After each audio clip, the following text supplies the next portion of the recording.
Welcome back. અમદાવાદમાં national highway ઓથોરિટીના પાપે વાહન ચાલકો પરેશાન થઈ રહ્યા છે. નાના ચિલોડાથી મોટા ચિલોડાનો બ્રિજ જર્જરિત હાલતમાં છે.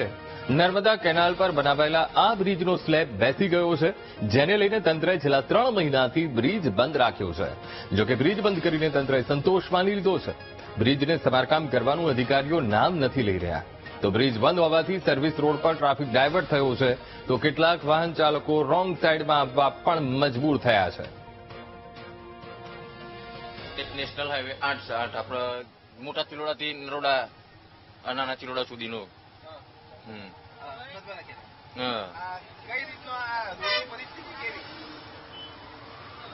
આ રોડ 2-3 મહિનાથી તૂટી ગયો ના હોવાનો જ છે. 2-3 મહિનાથી તકલીફ પડે, રોંગ સાઈડ આવવું પડે, આ બાજુથી પેલો કટ નથી, આ બધું ટ્રાફિક થાય, બધું થાય. હા,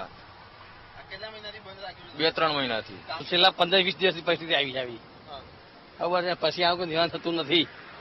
લાંબા સમય ટ્રાફિક લાંબો રહેશે બધો, બરાબર છે. એટલે પબ્લિક ધ્યાન થાય છે, એટલે અમુક લોકો રોંગ સાઈડ બી આવી શકે બચવા માટે ટ્રાફિકથી. આ મોટા ચિલોડા, નાના ચિલોડા. અહીંયા પેલો મેઇન રોડ જે ખરો હિંમતનગર હાઈવે વાળો, એ નર્મદા કેનાલના ઉપર બ્રિજ છે, એ ઘણા ટાઈમથી આમ બેસી ગયો હતો અને લગભગ ખાસો બધી કમ્પ્લેનો કરી અમે. પેલું કયો નંબર આપણો 1099 નંબર ઉપર 4-5 વાર કમ્પ્લેન કરી. પછી હમણાં પેલી રસ્તાની એપ આવી ને, એના ઉપર કમ્પ્લેન કરી. પછી હવે આ લોકોએ કામ ચાલુ કર્યું છે. તંત્રને કેવો કે જલ્દી રિપેર કરે. ટ્રાફિક આ ચોમાસાનો ટાઈમ છે, ગમે ત્યારે ગંભીરા બ્રિજ જેવું હોનારત બીજી થાય. આ લગભગ 6-8 મહિનાથી આ રીતે તકલીફ છે.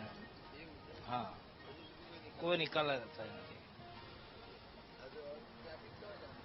ટ્રાફિક તો આપણે ગયા વીકે તો સળંગ 3 દિવસ ટ્રાફિક રહ્યો.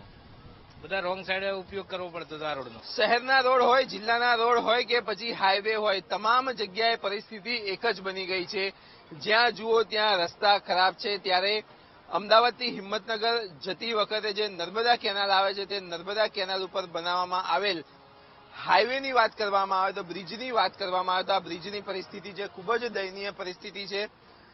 જે રીતના દ્રશ્યો તમે જોઈ રહ્યા છો, નરોડાથી હિંમતનગર જતી વખતે જે નર્મદા કેનાલ ઉપર જે 6 લેન બ્રિજ બાંધવામાં આવ્યો છે, તેની આ પરિસ્થિતિ છે.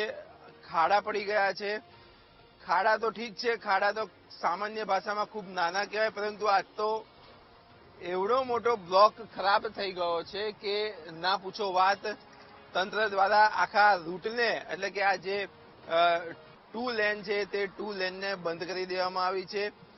જે લોકોને અમદાવાદથી હિંમતનગર જવું છે, નરોડાથી હિંમતનગર જવું છે, તે લોકોને સર્વિસ રોડનો ઉપયોગ કરવો પડી રહ્યો છે. તમે જે રીતના જોઈ રહ્યા છો, આ દ્રશ્યો છે કે મસમોટો ખાડો તો ના કહી શકાય, ખાડાથી ઉપર જે કહી શકાય તે વસ્તુ અહીંયા બની છે. આખો જે સ્લેબ છે, તે સ્લેબ જ આખો ભયજનક રીતે વળી ગયો છે, નીચે નમી ગયો છે. ત્યારે ક્યાંક ને ક્યાંક વાત કરવામાં આવે તો આ જે સર્વિસ રોડ છે, સર્વિસ રોડ ઉપરથી લોકોને પસાર થવાનો વારો આવ્યો છે. લગભગ અનેક દિવસથી આ બ્રિજ 2 લેનનો જે બ્રિજ છે, તે બંધ કરી દેવામાં આવ્યો છે અને હજુ સુધી આ બ્રિજ ચાલુ થયો નથી. કારણ કે જ્યારે આનું કામકાજ સંપૂર્ણ રીતે પૂર્ણ થશે, ત્યારે જ બ્રિજને ફરીથી રીઓપન કરવામાં આવશે. પરંતુ આ કામ ક્યારે શરૂ થશે, કારણ કે હજુ સુધી અહીંયા કોઈ જ પ્રકાર કામની શરૂઆત થઈ નથી.